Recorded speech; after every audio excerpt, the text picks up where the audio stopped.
Thanks so much, Wonderful. Alicia. This is Sarah Wee. I'm thrilled to join you all from the Center for Survivor Agency and Justice. I'm our Director of Research and Programs, and just have a couple of other housekeeping items before we get started.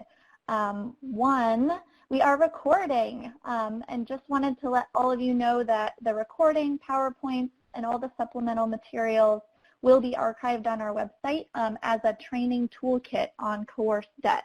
And you'll receive a direct email announcement from us when that is all live. It'll likely be by the end of next week. And on that, a quick reminder that this is part 2 of a webinar series, and if you missed the first webinar in the series, which went in depth into individual advocacy for survivors on coerced debt, I'm going to copy in the link where you can take a look at that. That will also be on our training toolkit page. And second, some tools and resources. Just to reiterate what Alicia said, we are doing a deep dive with you all today, and we will explain a little bit more later, but do take a look at the resource pad, the file box that you see there, and please download all of those worksheets. We'll be working on them in the breakout, but we also encourage you and your organization to use them on your own, and we'll explain a little bit more about how you can do that later on. And finally, we hope that you will engage with us. This is a deep dive, and importantly, that is with you all. We had a great conversation in the last webinar, so please, you can, in addition to chatting with us here, you can tweet with us at the handle CSAJ News. You can email us more specific questions at info@csaj.org.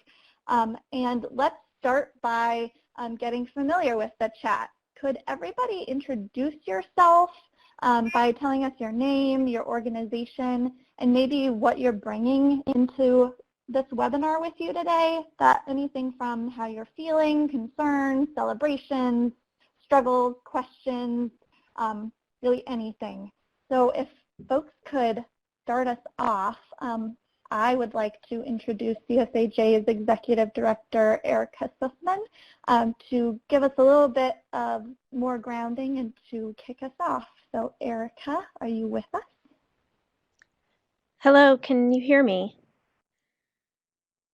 Yeah. Great. Okay, well, I thank you so much, Alicia, for connecting us all together here today. And thank you so much, Sarah, for the introductions. I would just like to say good morning to everybody. In the midst of so much that's swirling on our news cycles and in this world, I want to thank you for carving out this space to be here today. Thank you for bringing your heart and soul and your intellect to this call. As Sarah said, my name is Erica Sussman, and I'm the founder and executive director of the Center for Survivor Agency and Justice. I am so very grateful today in this moment to be joined by such an inspiring, passionate group of advocates and human beings from across the country who are working tirelessly for and right alongside survivors of domestic violence and sexual assault. These are challenging times, and times that require courage and creativity and brilliant strategizing. For many of us, the question often becomes, where is it that we can find our power? And the answer that I keep returning to is fairly simple. I think it's two-sided. It's both inside of each of us and in community together alongside one another. Luckily, we have that right here on this call today. Individually and collectively, we have the basic ingredients. And I really can't wait to see what we create together today and beyond as we begin to apply many of the skills and critical thinking and generate energy on today's call and in the coming weeks and months. So today is part 2 of our webinar series on coerced debt, debt defense and safety for survivors of domestic and sexual violence. specifically building multi-level strategies for change. For folks who are new to our work, I'm just going to give you an overview of the Center for Survivor Agency and Justice. Oops. So our mission is really stemming from our vision statement, which is that the Center for Survivor Agency and Justice envisions a world where all people have equal access to physical safety, economic security, and human dignity. And our mission is one that operates on 3 levels of impact, which we will be exercising through today's program. CSAJ promotes advocacy approaches that remove systemic barriers, enhance organizational responses, and improve professional practices to meet the self-defined needs of domestic and sexual violence survivors. And so it really is that multi-level approach that we will be working with and manifesting through our conversations and strategies today. I'm going to hand it back to Sarah to delve into introductions and to frame the agenda.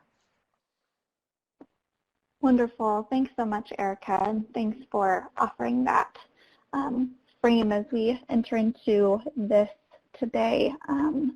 I would like to welcome back all of our faculty, Adrienne Adams, Angela Litwin, and Katie Von Delinde, who will be helping us in the breakouts and have some critical questions and insights for us.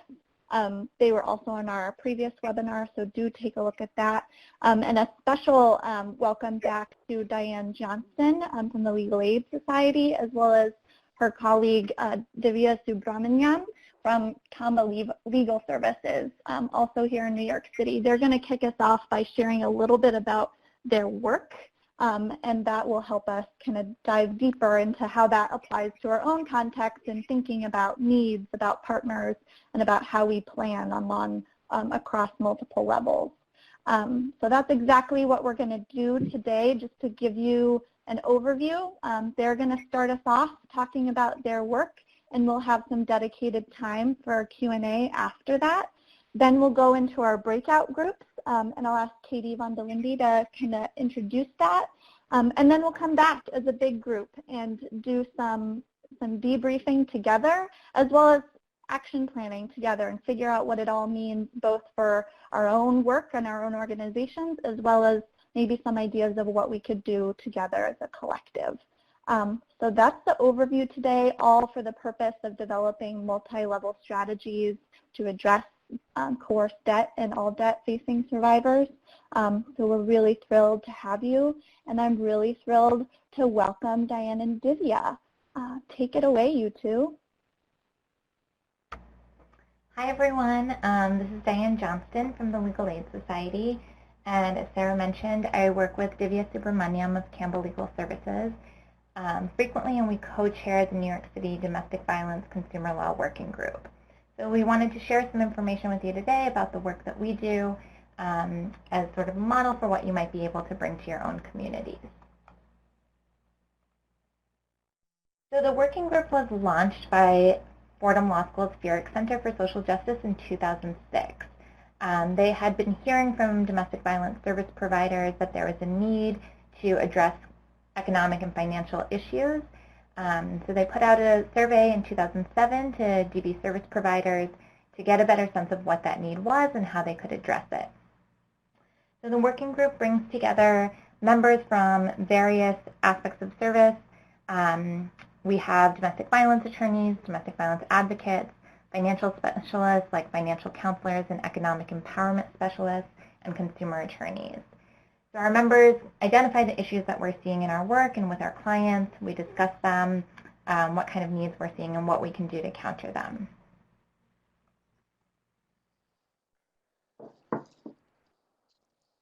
So we have kind of 4 prongs of the work that we do. We have a direct services component, which is our DV Claro clinics, which we'll talk more about. And these are clinics where volunteer attorneys meet with residents of domestic violence shelters in their shelter to do an intake, a screening, and brief advice and legal services. We do capacity building. We do a lot of training for attorneys and non-attorney advocates to understand how these issues manifest for their clients, what they can do for them, and if it's beyond their capacity, where they can send them or where they can refer them. We also do fact-finding, which Divya is going to talk more about. We are about to issue a report, which she'll share some details of. And lastly, we do advocacy, where we're looking at policy issues and kind of the larger scale issues and how we can address those.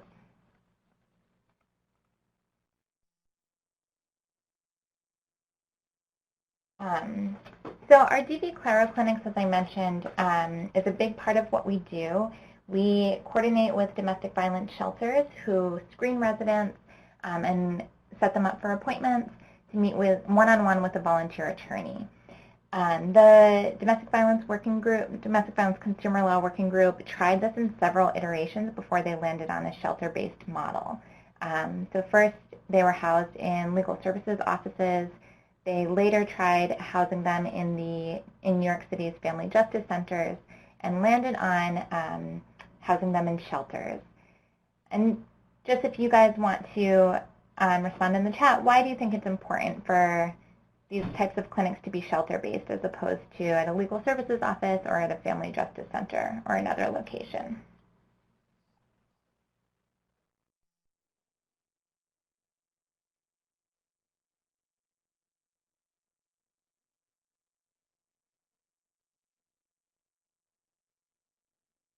Transportation costs makes it an additional burden.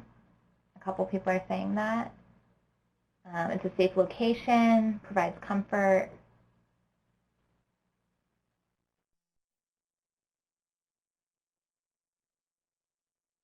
Easy access, safety, the client feels comfortable. Great. Yeah, so these are all great reasons. And what the working group found was that they just weren't getting as many clients coming in and making it to their appointments when they were located off-site. So we eventually landed on the shelter model because it's more survivor-centered. It meets the client literally where they live. It's easy for them to get there. They're comfortable there already. We're better able to connect residents with services early on. The shelter staff is a huge asset. We partner with the shelter, and so they help to do screening. They help to ensure that clients make it to their meetings, that they understand why it's important, especially for their housing search. And it also, the model fosters close communication between the volunteer attorneys and the shelter staff. So we're able to ensure that we're doing the follow-up that's necessary. Someone else is saying childcare issues as well, which is a huge one. You know, sometimes we meet with residents who are bringing their children with them, and it's easier because they're there in their shelter, in their home. So how it works, if this could help you to replicate this kind of clinic in your area. So like I said, it's a partnership between the working group and specific domestic violence shelters. As a working group, we provide workshops on consumer debt issues for residents directly so that they understand what kind of issues we can help with and get some background into that. We also train staff on screening and issue spotting and how to make appropriate referrals.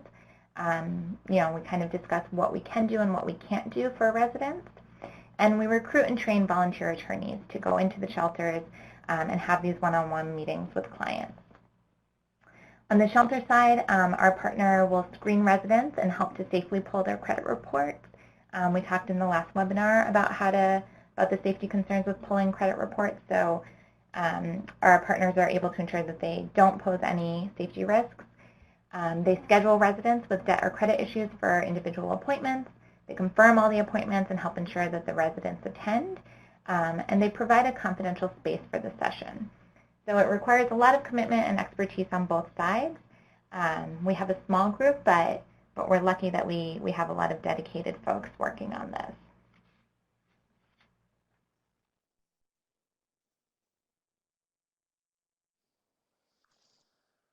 Okay, so at the clinic, volunteer attorneys meet one-on-one with residents It may be legal advice or brief services, so that could be reviewing a credit report and ensuring that the resident understands it, disputing items on a credit report that were the result of fraud, sending a debt verification letter to a creditor, a number of things that we can do on site at the clinic. After the clinic, we try to coordinate follow-up with the shelter, and we do our best to place cases for full representation if needed. So if there is a pending court case, if the client has a default judgment or wants to explore bankruptcy or has experienced significant intimate partner identity theft, those are often the types of cases that we try to pick up and place for full representation, whether with one of our members or another organization. We also try to do data tracking, so just try to get a sense of what kinds of issues we're seeing among the clients that we're seeing through DV Claro, and what kind of outcomes we're seeing.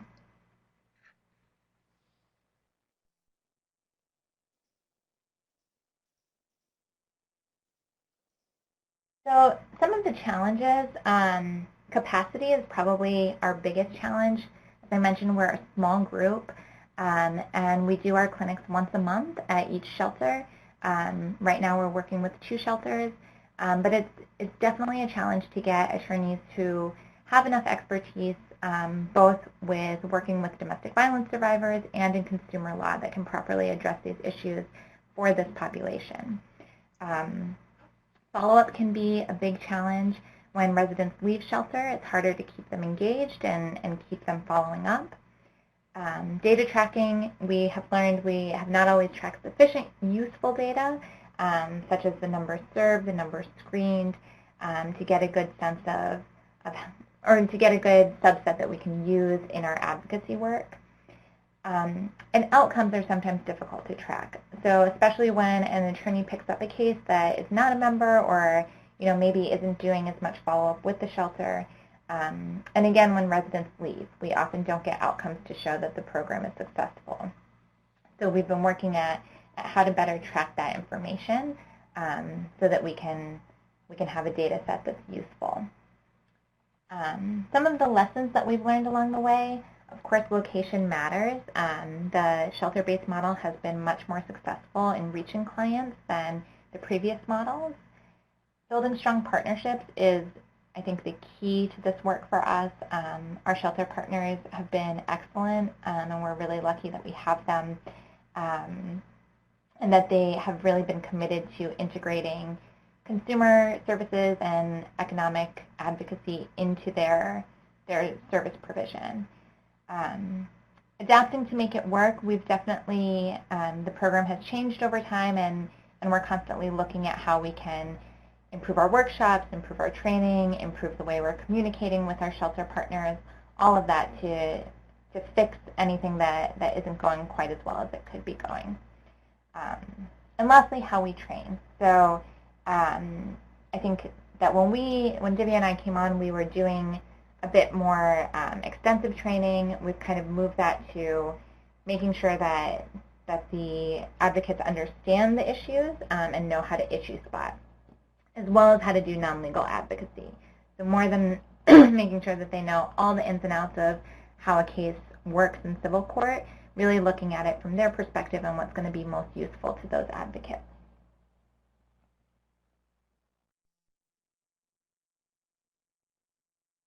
And turning towards some of the advocacy work that we do as a working group.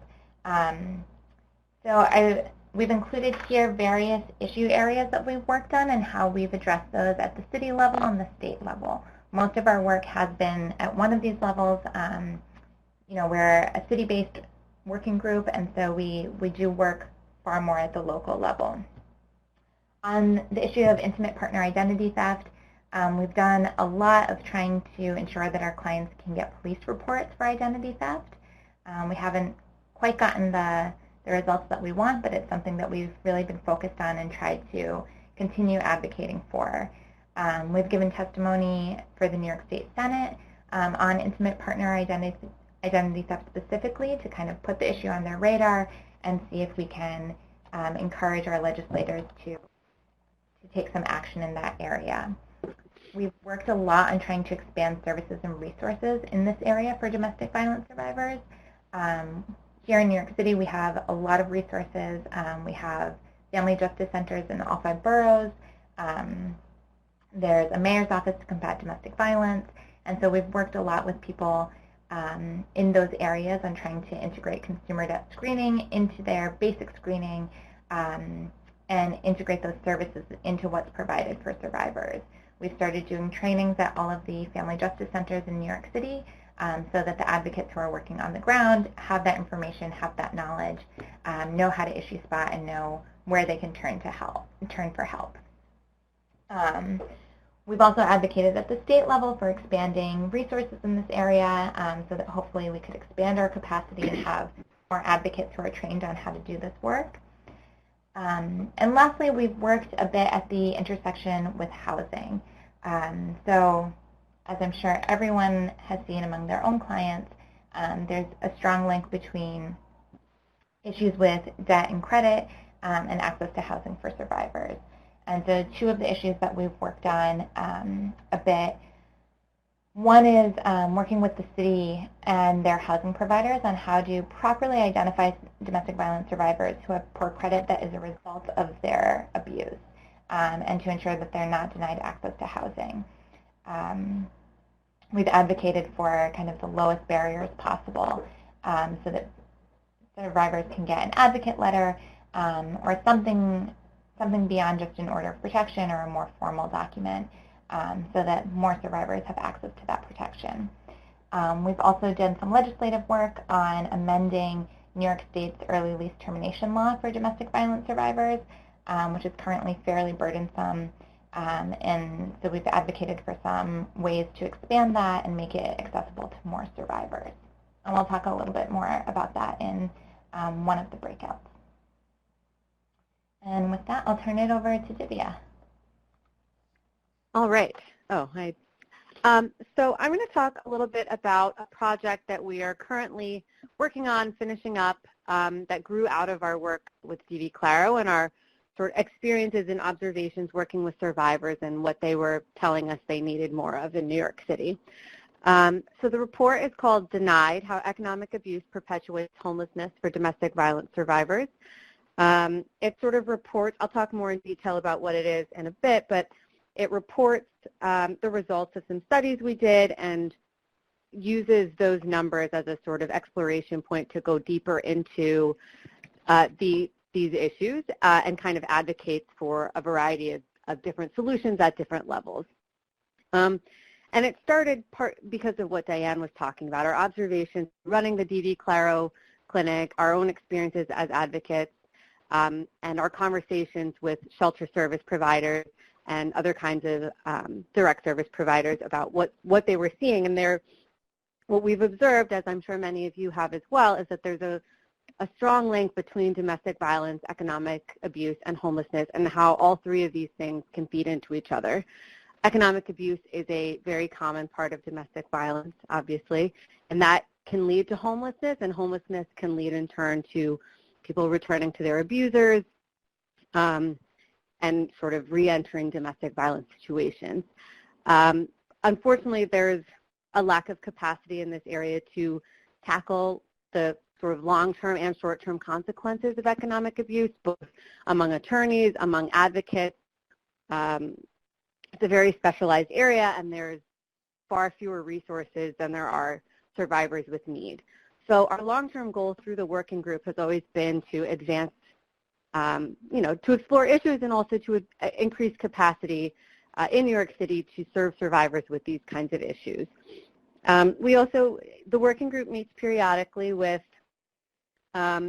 people in the city government, in Human Resources Administration, and every time, we would sort of bring up this issue, and they tend to understand what's going on, but imply that they needed kind of more data, more numbers, more information about what was actually going on in order to justify increasing capacity. And at this point, our understanding of the problem was pretty impressionistic. It was based on our own experiences, again, our conversations with survivors, our conversations with other advocates. So we wanted to figure out a way to make these findings, make these impressions more concrete.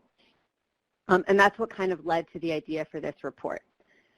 So again, what we wanted to do with the report was to increase understanding of the issues. We wanted it to be targeted both at sort of funders, government people, as well as other advocates who might not be as familiar with these issues, who might want to be more familiar with these issues but don't have the capacity, and just kind of increase awareness of the issue as well as working towards increasing capacity and also developing policy recommendations. So kind of the epitome of a multi-systems advocacy report is what we were going for. So we took two approaches to collecting data. We first wanted to just show with numbers how prevalent economic abuse really is for survivors. We conducted a case analysis of a sample of Legal Aid Society cases. Diane reviewed a sample of her cases. I think, she can correct me if I'm wrong, but I think about 300 cases sort of randomly selected to figure out how prevalent consumer debt issues were. By looking up the names of these clients in the court system to figure out how many people had judgments or multiple judgments against them. I think she found that about a third of those clients had judgments, suggesting that this is already a pretty high number, but also suggesting that many more of them probably have a consumer issue that hasn't quite reached the litigation stage yet. And then we also conducted a survey of shelter staff at not just our own partners, but DV shelters throughout the city about their feelings about their capacity to address consumer debt issues amongst their survivor population that they work with, and about their perception of client experiences.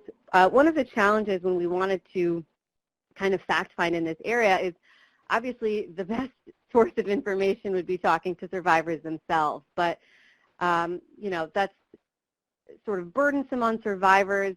It's asking a lot of questions about something very personal when they're in a stage of transition in their lives, and we didn't really feel like that was going to be appropriate, and also might not necessarily get the information we wanted, because in our experience, one of the many problems is that many survivors are not aware of kind of the ramifications of economic abuse they may have experienced, because they may not have had access to their credit report, they may not have had access to the finances.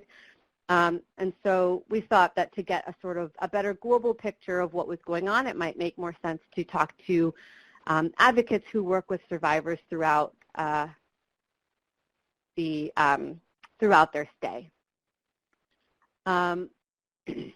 So as we were developing the survey, it was really critical that we had partners throughout different levels in New York City. So we had shelter partners who, our DV Claro partners, completed the survey. They helped us connect with folks at other shelters. We also had partners within the city itself, since they were sort of interested in our efforts. Folks at the mayor's office looked over our survey, provided feedback on the kind of information we were seeking, the way we had phrased the questions, and they also provided us with assistance in distributing the survey. So every month or every 2 months, there's a meeting of residential service providers, and we went to that meeting. We presented about what we were trying to do. We handed out the link, and that was very important because we did have a hard time reaching sort of a good number of survey responses. I think we ended up with 44 responses from different advocates at different shelters. And I don't think we would have been able to hit that number without the cooperation of the city and the critical partnership of shelters themselves. Of course, along the way, there were challenges. Again, ideally, we would have been able to directly understand survivor experiences. For the capacity that we had, we felt that that wasn't possible, and maybe not even desirable. It was hard to get people to fill out the survey. I think that's always a challenge in fact-finding. It was a long survey, and I think for advocates, it can be hard to even quantify your experiences. If it was impressionistic for us, of course it's impressionistic for many advocates. So I think that's a challenge too. but this is the first step. As far as we knew, there wasn't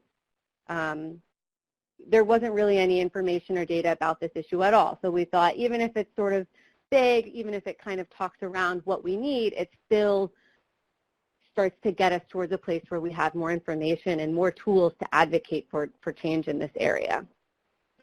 There were also some challenges in working with the city. There are benefits to working with folks in government, but also challenges.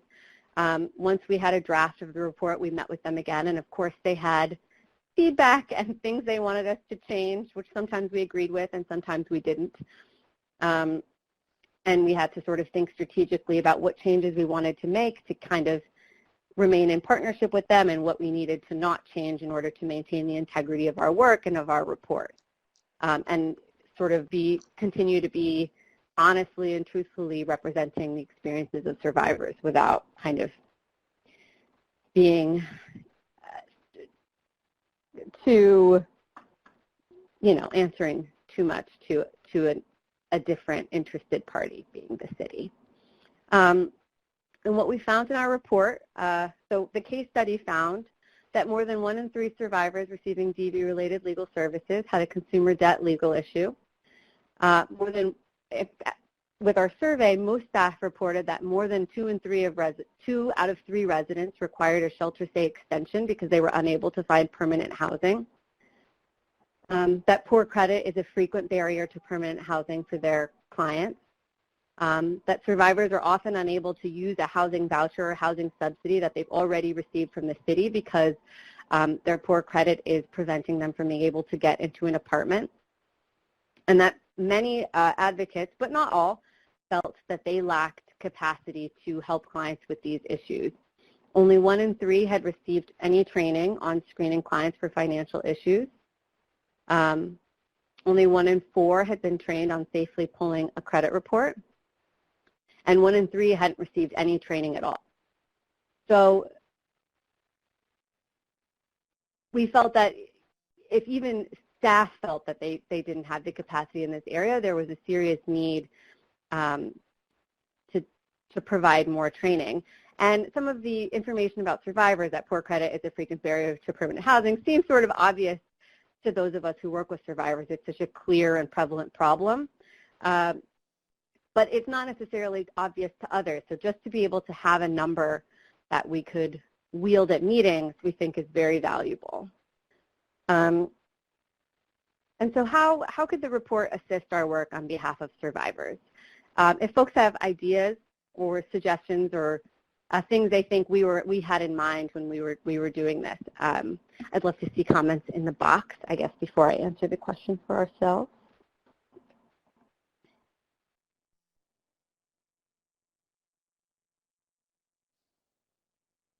I may have already touched on this, but. That's a great question. Yeah, what would you all do with similar information or this report?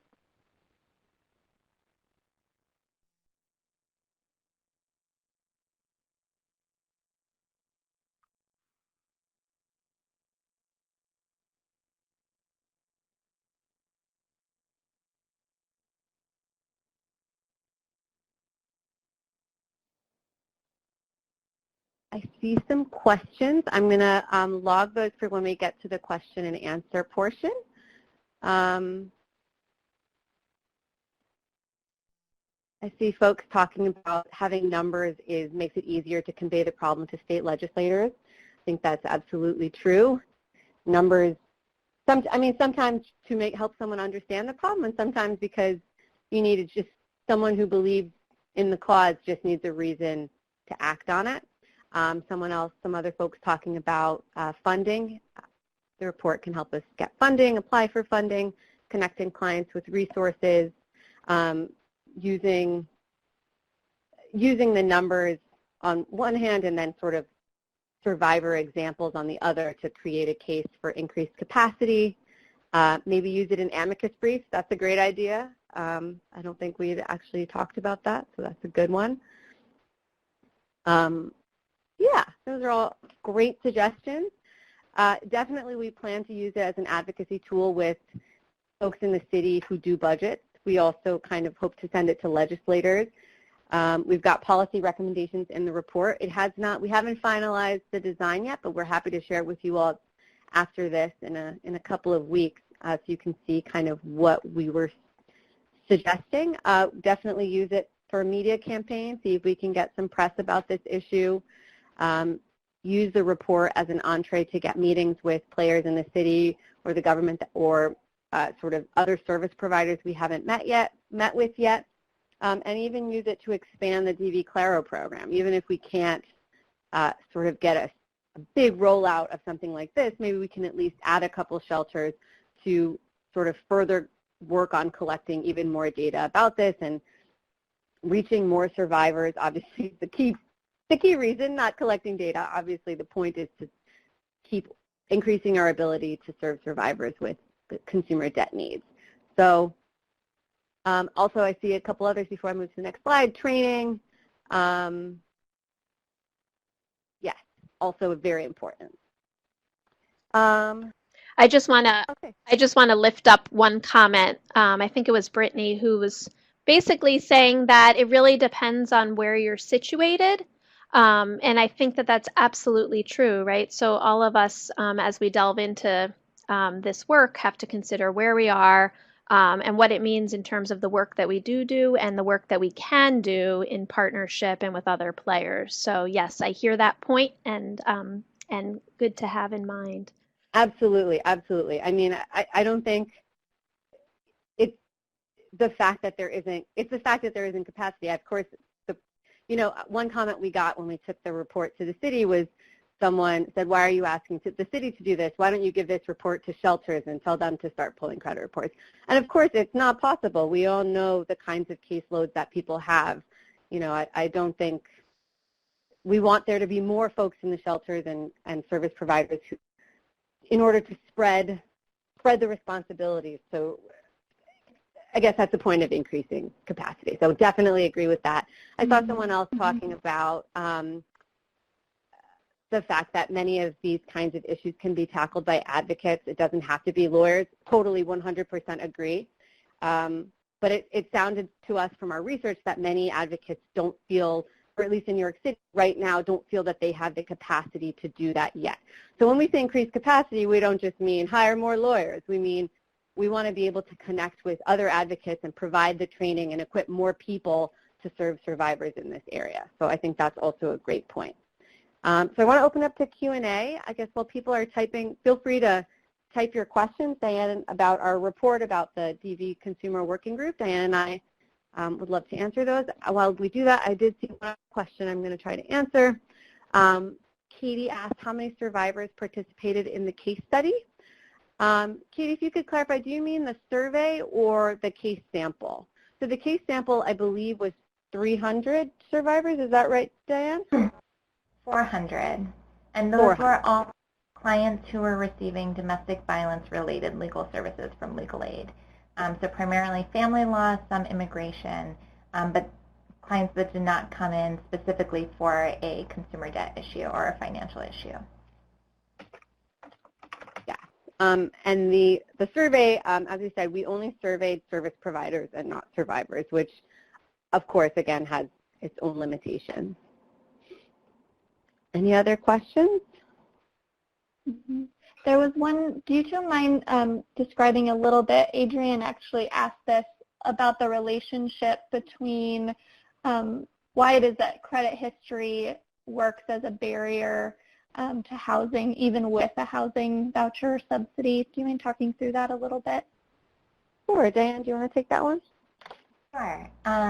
So most of the housing vouchers are, it's a subsidy that's provided to the client directly to pay their rent, or the program will pay the landlord directly. But usually it's still private landlords as opposed to like public housing. So the landlord still can apply their own criteria for what tenants they want to accept.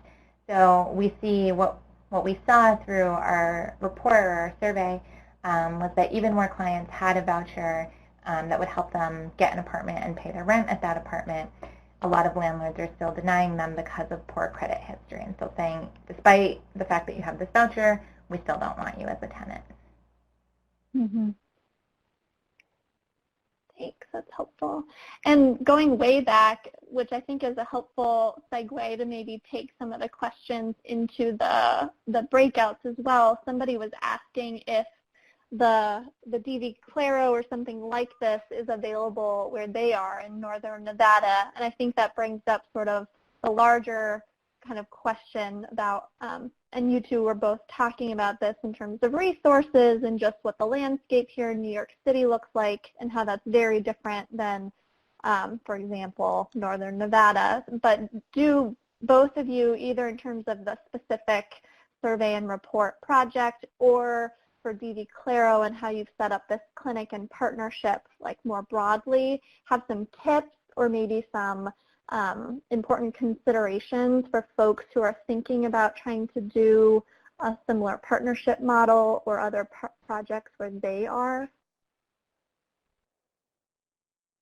Yeah, I would say, I think finding the right partner is really the key. So if you're a shelter provider or a non-legal provider, finding a legal services organization or a specific attorney, whether it's through a law school or a legal services organization, that really is committed to doing this and trying to build kind of a base of attorneys, of volunteer attorneys.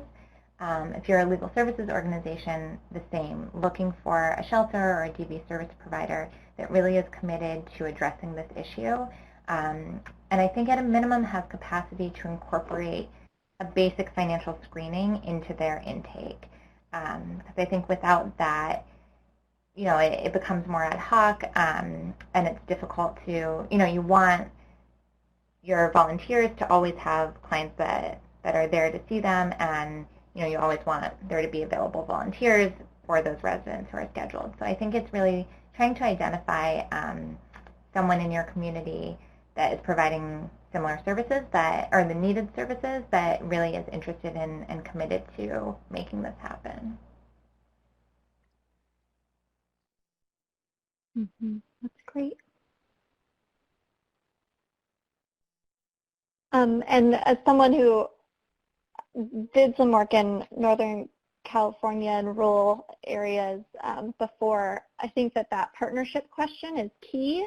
So if there aren't legal services or if there aren't a lot of attorneys around or accessible or even law schools or students, what might it look like to bring in the expertise that you need, and then and then what's the training and the exchange of information that you need to give them so that they can help, whatever, if that's a pro bono group or if it's volunteers or if it's connecting with a program that lives somewhere and has those resources and can provide things.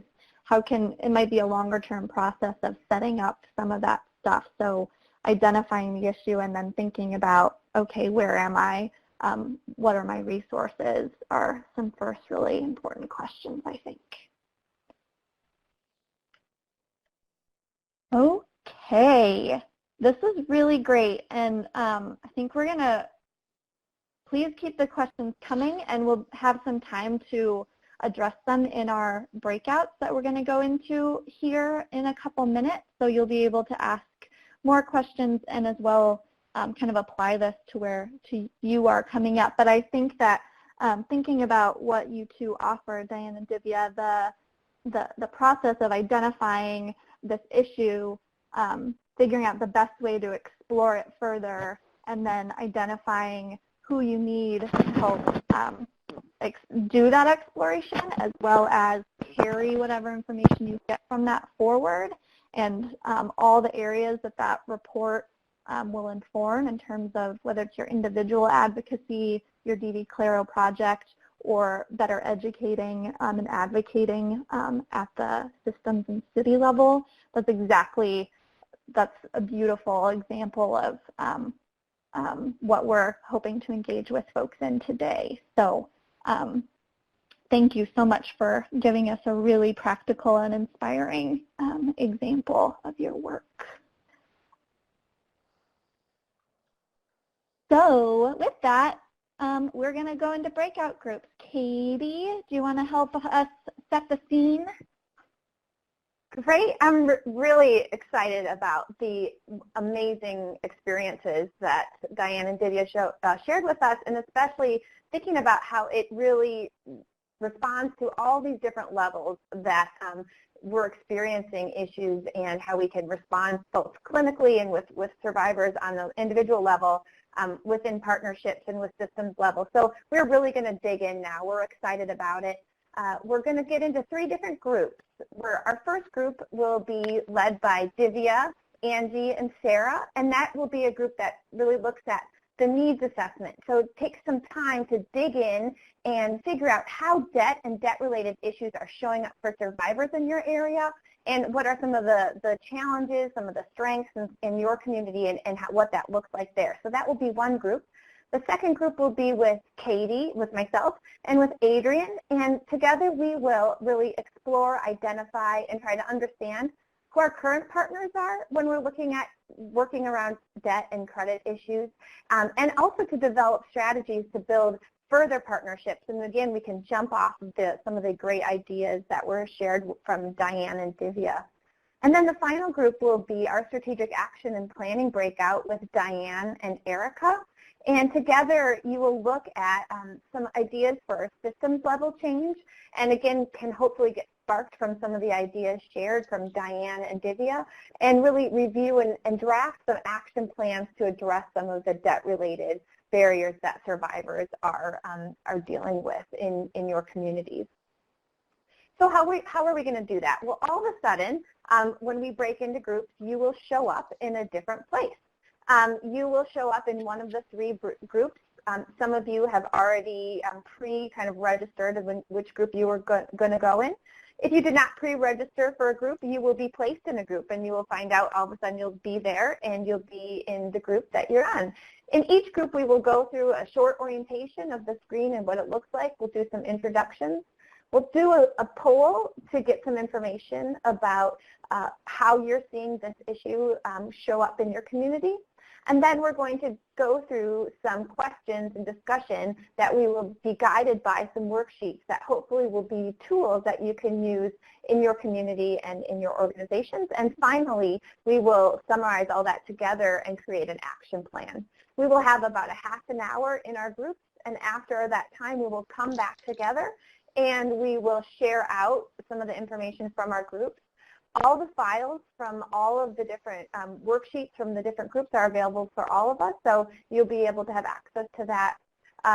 So I think if anybody has questions about what that might be, please share that on the chat right now. But otherwise, I think we're ready to break into our groups.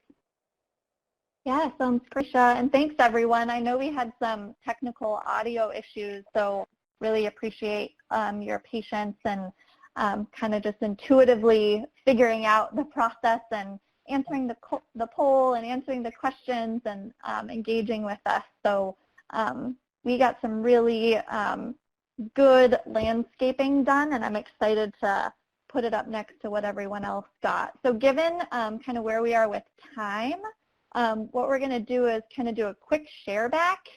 We have 7 minutes, so maybe we'll do a quick kind of 2-minute summary so we can do a big group mashup. Does that sound good to all of our facilitators? Sure. Great. I'll start us off, and while I do, I encourage all of our participants to please share kind of your takeaways, or if you have questions for other groups, or where the small breakout kind of left you in terms of your thinking and your work. So we were in the needs assessment group, and we charted through this worksheet that helped us get from kind of the aspirational what should happen when survivors face debt to then backing up and examining what currently happens so that we can really more clearly see where some gaps are and use that to articulate some goals, either for work or for areas that we need to dig into deeper. So I'll just summarize really quickly on what we did. What do survivors say they need to address debt? We talked about everything from needing awareness and information about their general rights and what they themselves can do and making that more accessible. They also need different things based on the source of debt. So we really need to start teasing out if it's medical debt, if it's fraud, if it's getting bank accounts cleaned out, whether it's by an abusive partner or someone like a roommate in the mix of everything. And then also looking at the consequences of debt, and those are many, and we talked about those a lot in the last webinar. Then we looked at what's currently happening. That's everything from doing some, or actually we asked what would we like to see happening.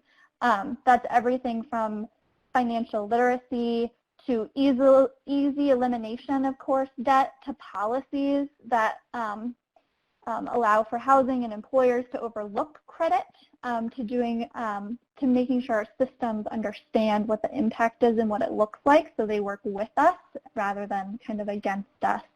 And then current responses. Survivors, what are they doing? They have to wait, and it's not easy to find information. Attorneys and advocates, folks working with survivors, they're doing some good work, everything from disputing to partnering in the housing context to connecting survivors immediately to financial assistance. Systems players are not so helpful. Both landlords and hospitals are going after survivors for debt. Some policies are starting to shift to have a charitable function to them. That's been helpful, but a lot of policies kind of leave both survivors and advocates in the dark a little bit. So putting it all together, some gaps, or I might translate them into goals, is how do we make more free credit reports and improve access to them? How do we provide for the right now versus the long term? Wanting to really dig into coerced debt or debt by coercion and getting credit reporting agencies on board with that, and then adjusting what our banking accounts and financial institutions, how they're set up for survivors. So those are some big things that I think we as a collective can dig into, and folks also shared some of the good work that they're doing currently to try to move the dial there. So I don't know, Angie or Divya, if you want to fill in, or if folks on the chat are also kind of sharing as well. That's where we landed. We kind of need to move on, but I'll just say quickly that for me, the dominant theme that came up was credit reporting and the effects of coerced debt on people's credit and the particularly denial of housing and other types of services. But I want to make sure the other groups have a chance to say something since we only have 3 minutes left. Great, thanks. Katie, are you with us? All right. Yes. All right. So our group really focused on partners, and one of the things that we talked about is what does a partnership mean, and how much sort of actual connection do you have to have? Does it have to be a formal partnership, or what kind of partnerships? And when we looked at our poll, we saw that more people felt like they had folks within their organization that they could partner with around issues of debt than outside of their organization. The kind of partners that folks were identifying were credit unions, domestic violence programs, consumer law organizations, individual development account programs, some folks that were working with consumer credit organizations, and those were some of the folks that people had partnerships with already. And when we talked about kind of where we want to go from here and what partnerships people would like to establish and in what ways, really what came up is for some folks is just the capacity and the challenges of how do we find the time and resources to be able to create new partnerships. We also kind of challenge folks to think about maybe other new partners as people they've not even thought about partnering that are doing interesting work around debt, and especially when we're looking at marginalized folks with marginalized identities and how debt may show up differently for them, that we really maybe need to be intentional about creating partnerships within different organizations that are working with different populations. So we're also hoping folks will take this with them and continue to look at how partnerships show up within their organizations. Great. And Katie and Diane? Sarah, or Erica and Diane. Sorry, Erica and Diane. Yeah, thanks, Dee Dee. So just very quickly, I will explain the problem that we were grappling with in our breakout group was seeing many survivors with judgments and lawsuits for rental debt that accrued because they had fled their apartments. And so the goal that we were aiming toward was reducing negative financial impacts for survivors who need to leave their apartments before the lease term has ended. Along the lines of multiple levels of strategizing, some of the methods that were identified on the individual level was to train advocates who are working with survivors to help them in their exit plans related to their leases or shortly afterwards in order to terminate leases. Also on the individual level, it was training attorneys on representing survivors once a suit has been brought against them. And then on the third level, we focused on systems change, specifically amending early lease termination law for domestic violence survivors. And that's where we focused our attention. We thought specifically about an example that has occurred in New York City, and some of the areas that have been, the objectives that have been employed or rather really achieved has been around researching the best provisions to use as a basis for a proposal, understanding the barriers that survivors face in utilizing the law, drafting a dream piece of legislation, identifying sponsors, building support, and spreading the word. And we delved into greater depth along all of those areas to sort of imagine the different tasks, activities, strategies, timeline, and resources that were needed. Wow, fabulous. If folks don't mind, I think we'll go another 5 minutes just so we can kind of put it all together. If you need to leave. Hi, Sarah. We actually might go over by 5 minutes because we have Okay. So what I'm going to do, final announcement then, the main theme that I'm kind of hearing is this link between credit, debt, and housing, and there are a lot of opportunities on every level. We're going to share back everything that you all shared into those worksheets and give it to you, and also kind of pitch some ideas. I think there are things that we can do together as a group and ways that we can support you in your own work, in your own organization to carry the work forward. So look to us for announcements on that, and thanks for diving into this with us. Really appreciate it and grateful for all the thinking.